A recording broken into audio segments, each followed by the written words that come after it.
Si Luka ngayon yung nakikita ng mga NBA insider at analyst na higit na mas fit ang kombinasyon para dito kay LBJ sa LA Lakers ngayon. Compared dito sa long-term partner niya sa Miami Heat na si Dwayne Wade, ayon mismo yan sa mga NBA analyst. At ayon rin mismo sa mga to na kakailanganin pa ng kaunting panahon ng LA Lakers para makita ang magandang outcome ng trade na to ni Luka at yung kombinasyon ng dalawang superstar na to sa iisang team. Pero mukhang nagkamali yung mga analyst ngayon sa nangyaring performance nitong si Luka sa Denver Nuggets. Sa pag-trade nitong si Luka sa Lakers, sobrang laki ng expectation ng mga to na mas magiging maganda yung run nila sa postseason na to, pero sa ilang games nitong si Luka hindi naging maganda yung resulta ng mga laro nito and numbers mula sa field goal, talagang bumagsak. Meron silang 3-2 record mula nang maglaro itong si Luka na ngayon nga kitang kita na natin na patuloy pa rin yung adjustment na ginagawa ng mga to,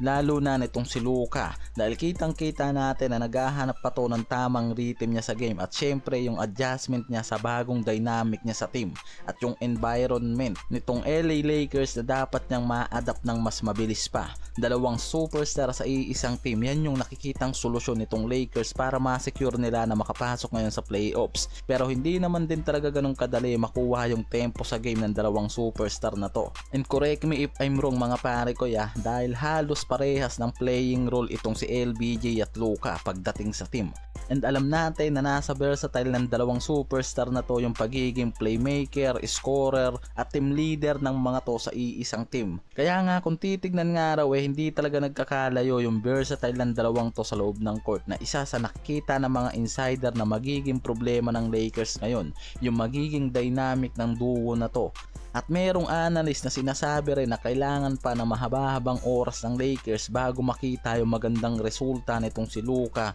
at LeBron sa Lakers, and of course yung kombinasyon nila sa isa't isa. Pwedeng maging maganda yung outcome nitong si LBJ at Luka para sa future champion contender ng Lakers. Wag rin sana natin alisin na pwede rin hindi maging maganda yung outcome ng mga to, lalo na yung eksperimento na to ng Lakers. Pero hindi na rin masama ngayon mga pare ko dahil sa nangyaring laban nito kontra sa Denver Nuggets lumitaw na yung adjustment nito sa buong Lakers team. Nakuha nga nitong si Luka yung magandang rhythm niya at mas tumaas lalo ngayon yung average nito into 19 points, 5.8 assists at 7.5 rebounds per game. Nakita natin mas tumaas compared mga pare ko sa first 3 games niya at mas gumanda pa lalo yung kombinasyon nito kay LBJ at mas gumanda rin yung timpla niya ngayon sa LA Lakers pagdating sa opensa at lalo na sa depensa na na-improve nito ngayon. Kaya parang nagkamali nga ngayon yung prediction ng mga analysts about sa magiging adjustment nga nitong si Luka sa Lakers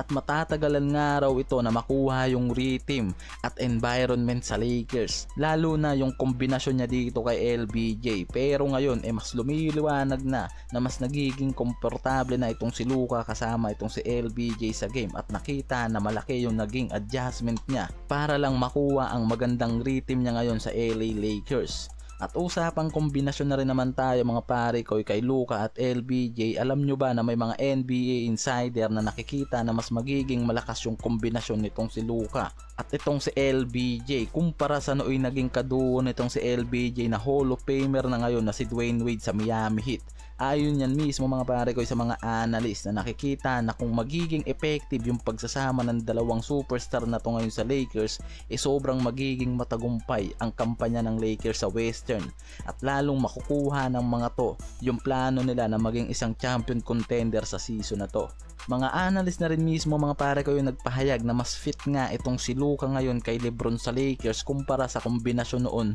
nitong si Wade sa Miami Heat pa sila naglalaro. Unang pinagbasihan ng mga analyst yung playing style nitong si Luka at LeBron na parehas role player at playmaker sa team at kayang gumawa ng mga setup play at mag-distribute ng bola at mag-control ng tempo sa laro na parehas nga nagagawa nitong si Luka at LeBron ngayon. At yung magandang vision nga nitong si Luka pagdating sa assist na nakikita natin na sobrang ganda ngayon ng nagiging impact para sa Lakers at napapadali kay LBJ na gumawa ng opensa sa ilalim. na naiiba nga raw noon sa style nitong si Wade at LeBron sa Miami Heat. Even na nakuha ng mga to yung 2 times NBA championship title yung kombinasyon nga raw kasi mga pare ko yung pinag-uusapan nila na malayo nga raw dito kay Wade yung versatile nitong si Luka kasi nakapokus itong si Wade sa mga off-ball movement at meron lang kaunting versatile sa pagiging playmaker at mas nakapokus nga ito sa mga explosive scoring game.